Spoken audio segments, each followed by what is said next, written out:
say that we are now streaming live on Facebook. So, okay, Woo! well, welcome back to A Day of Light and Love. And if you haven't tuned in yet, I'm Jeanne Fritch. I'm just hosting this event, and I get the pleasure to have amazing conversations with amazing women around the world who serve their communities. And on this day of light and love, they join in and serve the world by bringing messages of light, of love, of hope, of grace. And we are going to talk about embracing uncertainty with elegance. Mm. And that came out of a short conversation with Vanya, who I would love for you to maybe introduce yourself a little bit, and then we'll just pick up the conversation from there. Well, hello, and thank you. Thank you for having all of us here. I want to wish a Merry Christmas to everybody who's celebrating today, and definitely happy holidays to all the holidays coming up soon. My name is Vanya, and I'm saluting you from the city of Belgrade in Serbia in southeastern Europe.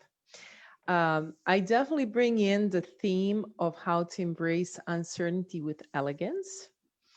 Not because it's only not only because it's a very important issue this year, but because uncertainty has embracing uncertainty has been my middle name. Dr. Dr. Jean and I just had a short conversation coming into this live stream. And she said something so beautiful. You said, Dr. Jean, like it was uncertainty was imposed on you. And it definitely was imposed on me. I will be 40 next year. And starting at 10 years old, I've lived on multiple continents, over 15 different countries. I've moved 20-ish times from cities to countries to schools and so forth. Some of them had to do with the civil war that started in my country when I was the age of 10. It was in 1992 in ex-Yugoslavia. But these other big moves were sometimes something that it just happened. It was like today you're here and then something big happens, such as a war, or in this case, a pandemic, and it completely shifts your perspective. I can honestly say that I had the privilege, it took me a while to say that it was a privilege, but looking back, it definitely was, to have lost my identities multiple times. And when I speak of losing identity, we're not speaking in terms of I was a student and I'm a mom. I'm just talking about if you can fathom the idea of um, getting on a plane, on a 45 plane ride to someplace, and you land and you're no longer a person who boarded that plane. People refer to you differently. They say you're no longer a tourist, now you're a refugee. You're no longer a 10-year-old child, you're a number in somebody's statistic, things like that, like pretty shake to the core type of having to lose your identity. So that happened to me multiple times. Several of those times it was, as you said, so beautifully imposed on me. Some of those times I had chosen to leave and start a life all over again. One of those happened in 2012 when I left my beautiful New York City. I had lived there to close to 10 years. I left New York City and moved to Bali. And so when we talk about uncertainty, we are talking about, I would say, let's say elegantly, an evolutionary aspect, Mhm. which requires from us to step outside of what we think that we know about life. And so it's a big of an internal adjustment. It takes a lot of internal resources to see it as a vast sea of possibility. Like today, after have gone through everything that I have gone through, I can honestly say that when I think about the big, huge, ginormous space of the unknown, I could see it brimming with lights of possibility, of beautiful potentials of what can happen and whom I can grow into. But as the good marketing says, it hasn't always been this way. So when this pandemic literally arose like a huge biblical tidal wave of panic and fear and division in March, I found myself deep in the Amazon. I was in Peru, and so I was given a chance to go through multiple international evacuations, to go from Peru to the United States and then eventually over to Southeastern Europe. And so I got to see and observe and talk to people in different parts of the world and to kind of experience the pandemic internationally. And what I noticed were three groups of people. There was one group that was fully alert, totally on point, understanding that there's something big happening. Some of those people jumped on board and said, hey, I have gifts that can serve others. There was the second group that kept saying, oh, just chill, nothing's going on, this will pass, this is just whatever. And third group that just went to sleep, Netflix mode. And it was a little bit painful to kind of observe that and be like, hey, no, no, no, no, no, no, no, this is not time to sleep, no, no, no, no, no, no, no, this is not time to eat, there's something bigger going on. But as a trained scientist and a psychologist and a professional educator, I knew that not all of us are at the same level of understanding and experience and resources and so forth. And so I can say that this year completely shifted my perspective in terms of where I'm going with my life, how I serve, and what I will be focusing on in the next years. And uncertainty and embracing it with elegance is definitely one of those aims. Wow, that's interesting that that came up in the previous conversation, previous to coming on.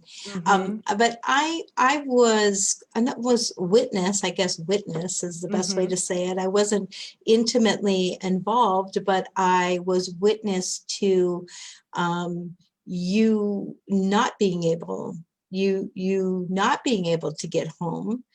And you have two young children. You have a husband and two young children.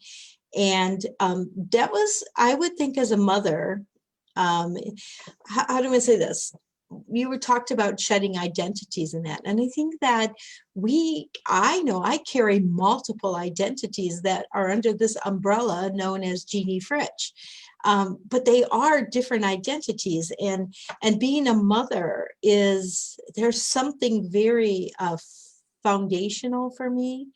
It's primal almost. And to have that imposed separation from your children with no timetable, no estimated time of arrival for mom, right? And that interruption of the plans, I would imagine that produced a great amount of uncertainty, which I'm sure other people have experienced, but I know yours was probably more extreme because you were out of the country. In fact, you did a 2-country hop. Multiple. Yeah. Yes. And it was over a series of a couple weeks or something, wasn't it? Over 6 weeks. Oh, It my was goodness. close to 2 months. Yes, it Oh, my was quite goodness. dramatic. It was quite dramatic in many different ways, primarily because I don't think any of us have ever experienced the pandemic, something of such a global reach as this has been. So you don't really know what to expect. And having experienced extreme situations such as NATO bombing of Serbia in 99, the wars, disruption, political upheavals, and so forth, I kind of knew what that was. And this kind of had the same essence to it. This sense of you don't know what's going on, but it's big. And you kind of sense that it's changing your life in a very, very big way. So the first night, there was a lot of drama about on the March 15th when they announced that the borders are shut down, airplanes are no longer flying, all of that stuff. I was in Peru at a time on a 2-week, well, I would say 14-day professional trip which had turned into a full-on expedition afterwards. But I remember I felt that it was also pointless. I sat in this tiny hotel room, which I had only booked for one night because I couldn't board the plane to fly back to Europe. And I remember thinking, I'm like, God, whatever this is, I'm not getting it. It's pointless. Why are my kids there? And then, a gazillion thoughts like, oh, you stupid idiot. What were you thinking? You have a 2.5-year-old daughter. You have 5.5-year-old son. You're leaving them with their grandma and their father. And now you're on the other side of the world. Like, what is wrong with you? All these multiple thoughts. And then one bizarre thing started happening after the other. And what happened during those intense moments is that I experienced at the same time, and I'm talking about this beautiful duality, this beautiful capacity that we all have, which is to be broken and whole at the same time. It's beautiful. It's beautiful only if we allow the possibility that we can be broken and whole at the same time. Because while I was having these conversations in my head, and as I said, they were pretty ugly, calling myself all these crazy names and so forth, um, there was also something else happening at the same time. There was this unbelievable level of strength. And when I say strength, I don't mean, raw strength, like, oh, I'm going to get this and I'm going to prove it. I'm talking about a type of fluid strength that is able to feel into things, that is a little bit more than just plain intuition. It's almost as Yvonne Delafleur or I'm sure Yvonne is coming after me at some She point, right? she is closing out. I'm The pretty sure event. she'll be talking about the technology of faith. But what I was experiencing in these moments was this unbelievable shift from uncertainty to does it even matter? Mm. And this went to such a high level of peace, but it's the peace that comes along with anxiety. What's going on? What's happening here? What's happening? What are we going to do now? So at the same time, there would be a heightened level of focus where I'm just like, what's my next step? I'm scanning for signals. I'm scanning for opportunities, but at the same time, I'm in total peace because I'm sensing that there is something huge going on. And so on my second day, after I realized that it might take a while to get home or get anywhere, I got on Facebook and I noticed that there were so many posts. People were not feeling okay. And I was like, why am I not feeling that? Obviously, something happened within me that's showing me that we are at the same time experiencing something huge and something divine while we're experiencing all these other little ugly things. And so I decided to to form a Facebook group of support, and I decided to live stream every day. So within a few days, we had close to 1,000 people on there. I was doing regular daily live calls, teaching. I had a good number of students back in Serbia. And so I realized that whatever is going on, those of us who have been through this, okay? I'm not saying everybody, I'm saying those of us who have mastered uncertainty, it's our moral responsibility to Mm. rise. Yes. And I was like, please don't tell me there are enough coaches. Please don't tell me that it's an oversaturated market. It's not. We need more healers. We need more coaches. We need more people going public about these things. Volunteering, setting up stages, setting up lives, serving in such capacity. And so as the time progressed, I was more and more at peace because I could see the big picture. And then I started asking myself, who is my God? How big is my God? How strong is my God? And it's kind of odd to ask yourself such questions when you kind of grew up in a communist country, like I grew up in a godless society. And so these questions started coming up for me, and I began questioning other people because it's so important to define. if you do believe in God, who and what your God is. Maybe it's ineffable. Maybe you can't say it in words. But when uncertainty strikes, you better know how strong your God is. Oh, boy. Because when everything starts shaking and moving, okay, when you know whether to move left or right, there is the pillar of faith Mm. that's going to hold your ground, okay? And so it kind of helped me to even narrow and focus the line of my work, the line of my service, the the important message that I have for people. Because if I could have found that level of peace, that level of groundedness, and that level of expansion, I'm talking about the external, internal expansion, while my kids are screaming on the phone. I think one of the worst moments in my life was having been locked down in Lima. Plus, I don't know the language. I don't know where things are around Lima. You know, you don't know where good neighborhoods, bad neighbor. You know, like it's just like literally being planted in a place that you're totally unfamiliar with. I was lucky enough to have met some amazing people along the way, and we all kind of helped each other. But the worst, the worst possible situation that I could have experienced during that time was having my kids on a video call and my daughter screaming, I mean, screaming from the top of her lungs, "Where is my mommy?" And she's looking at me, she's looking at the phone, and she's trying to reach through the camera, screaming, "Mommy, hug me, mommy, hug me." And so at the same time, your heart is being ripped open. My son is crying, then, you know, like because it asks you to trust.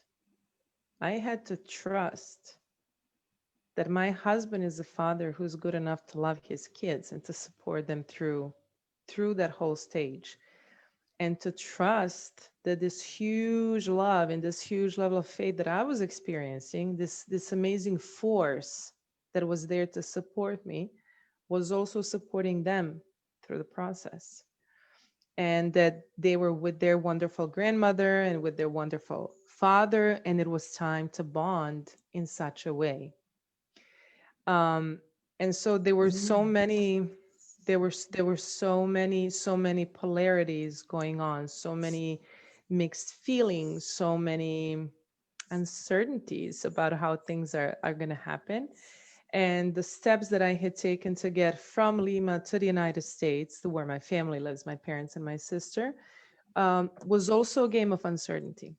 It's just like you receive an email that says in 20 minutes be at the airport, be at the embassy. How are you going to get there? Nothing is working. Everything is closed. And so what I'm trying to say, and this is what I've been trying to demonstrate to people since March onwards, and what I will continue to remind people of, we have to develop, not even develop, I'm speaking more, open up. The capsule is bursting, and something much, much greater than us, something much bigger than who we think we are, is coming open. And this is not the time to close down. It's not a time to hide away. It's not a time to say, oh, I must save my money because, things are not going to go well. This is the time to pay close attention to how your neighbors are doing. This is the time to pay really close attention where you have money in your pocket and somebody asks you for money on the street. Make sure you share that piece of money that you got.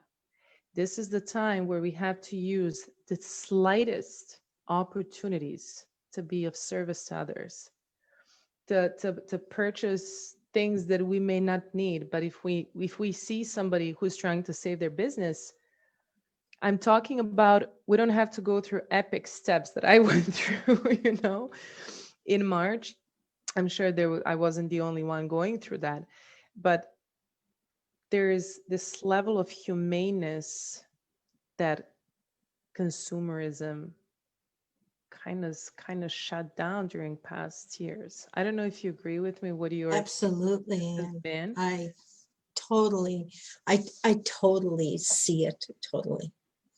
It's like And our so, humanity. yes. This is an opportunity for our humanity to be re-inspired, reignited. It depends on where you are with humanity. I think people were at different levels before. It's like there's a heightened awareness now that Mm-hmm. the current situation, there's a humanness to it that Yes. doesn't matter where you live or what your religion is, what form of government you're living under. It doesn't matter. It's reduced back to Mm-hmm. humanity. And Yes. that humanness, like you were talking about the serving and if you have the dollar in your pocket, hand it to the person in need. Check on your neighbors. Take someone a meal. Just do things just because. Yes. Yeah. And I want to, your story, there's so many different places I could go with your story. Totally. I really would love to be on here for like 5 hours with you and just ask you every question that I have. But one thing that I would say, there are people that are plugging in that, um, you know, you've been through bombing, you've been through like literally losing life as you knew it, like you said, Mm-hmm. shedding identities. You well, not shedding, I mean, really having them reduced or removed or thrown into a new, being the embryo all over again. I mean, over and over. And I think that happens also. Um,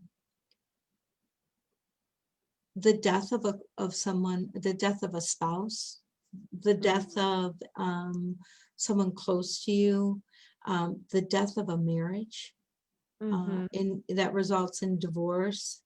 Uh, all of these are times where the pillar, like you talked about, that pillar of faith, that there is that center holding, and it's in periods of those kind of things. um when you said the question, like, how big is my God? let can we reduce this Mm-hmm. to some actionable steps, or simplify some of those principles for someone who they're like, wow, I want the faith like that, or wow, I didn't even know that faith like that could be available, that there could be this center calm even with the shifting roller coaster of the storm all around. um, what would you say, what would you offer to someone at various levels, but something Mm-hmm. simple that could help them either identify or reinforce Mm-hmm. or elevate their Mm-hmm. their faith? Well, the good thing is that you said to people who are at different levels of faith and different levels of understanding, no matter what your spirituality is, if it's guided by the mainstream religion or if you're finding your spirituality elsewhere, um, we we tend to visit the world of spirituality as tourists and consumers. So we'll talk about God when it's convenient, when it's cute, like we sit here and we quote, and oh my God, my God is the best God. But then when the trouble strikes, then suddenly the trouble is bigger than your God. So what helped me is this it's not even an understanding, it's a feeling that I don't need to understand what's going on. But I do believe with all my might that there is a higher order in everything that's happening to me. And I don't need to know right now. But it will be given. The answer will be given in a more practical sense. So I would say the mantra or like the little prayer The one that I normally use is Emerson. It's Walter Emerson who says, "Have the courage to rest in the unknown." So, as I said, we can say that we believe, that we trust, and so forth, and we do until we're hit with a wave of trouble. And so that's more of a philosophical advice to kind of contemplate. When people work with energy, I used to do much more energetic work, and then they're like, "Are you afraid to work with entities?" The question of God: how big is your God? How powerful is your own divinity, your embraced, your embodied divinity? And so when I was hit by these circumstances in March, I constantly kept telling myself, you don't need to know. Just follow your next step. What's your next step? Your next step, get your focus straight, do this, do that, get in contact the embassy, those type of things. In a more practical sense, and I would say in a more physiological sense, we need to learn and to remind ourselves how to breathe through the nose all the way to our belly. So when our breathing starts to be shallow and our heart starts pounding and we feel like there's, something big happening, we need to remind ourselves how to move that breath slowly, to kind of slow down the breath, because these long inhales, and I'm not talking hyperventilating, like, not those types of, I'm talking about gentle, slow, when we're teaching ourselves how to self-regulate. We are actually playing with the ginormous vagus nerve, which is directing all of our stress response in the body. And so, question one, I'm inviting you to contemplate and feel how big and how powerful is your divinity. And number two, totally practical thing, teach yourself how to breathe through the nose. And I'm talking about long, slow breaths all the way to the belly. You see, you're doing it now. Yes. Feels so good. It does. The reason is that when we get hit by a stress response, everything in us just goes, hits the brakes, where breathing is shallow, metabolism shuts down, all the blood goes up here, and we're out of breath, we're out of faith, we're out of the whole conundrum. And so those two things, was that practical enough? It was beautiful. Thank you. That was really beautiful. I would like to have a conversation. I'd like to bring you on a live stream, and just talk about the concept of surrender, because that is the theme of, Is the theme, yeah. that's the theme. And surrender seems like, for somebody really driven and a bit of like I feel like I used to say I'm a recovering control freak. But I feel like I am recovered. Like, I do believe there's a point of recovery. And I think when surrender is, there's that term, sweet surrender. And they thought that's just like fighting words for me when I was younger, surrender. But Sounded like my, weakness, right? you did. And it's It just was the like, ugh. opposite. It is just the opposite. And you mentioned courage. And I do want to tell people that it does take courage. But courage, a lot of times we imagine courage as this very big presence. Courage is small steps, quiet steps that 100% with you. they do. They compound over time. Mhm. And then people say, wow, you were so courageous. And you think, really? It just, I'm just showing up. But honestly, when you think back early in, it required courage to show up. Are you with me? But if the Yes. steps are small, it's not, it doesn't intimidate you. It's just, Oh. just keep moving. Keep moving. Can I share an example with you? Please. So this year, I'll say we, because it's me and the people who participated in all these events. Um, in March and April, while everybody was on the lockdown, we did over, I think, 40 free classes. And I'm talking about free meditation, energetic word, type of practice to calm down the nervous system and rise the pillar of Mm. faith. And then June came through, the summer came in, we were kind of all out and about. And then there was a second wave of political arrests, political upheaval in this part of the world. And I was like, oh my God, something is going on. I couldn't do anything about the war in Bosnia because I was 10. But this looks like that. And I'm an adult, I can do something about it. So I initiated something called the pilgrimage. And so we were walking back to the center of our hearts. And it was a 40-day pilgrimage. We would get up. Oh, It was beautiful. We would get up every morning at 6 and just walk our inner pilgrimage for an hour. And my colleagues would call me. They were like, are you out of your mind? Like, what are you doing? Do you know how much value you're losing? And then, like, they would tell me things, you're overworking yourself. But it wasn't. It was one step at a time, 1 hour, 1 minute at a time, one sentence at a time, one breath at the time. And it was like a fountain that keeps on giving, just overpouring. And so my definition of courage is exact one as yours, small step at the time, because we always have enough energy in us and enough intelligence serving us at that exact moment to take one small step at the time. And so people look back and they're like, oh, look what you've done. And you're like, it was one breath at a time, one sentence at a time, one step at a time. And right before we started today, I asked you how you were feeling. And that's exactly what you told me. did I?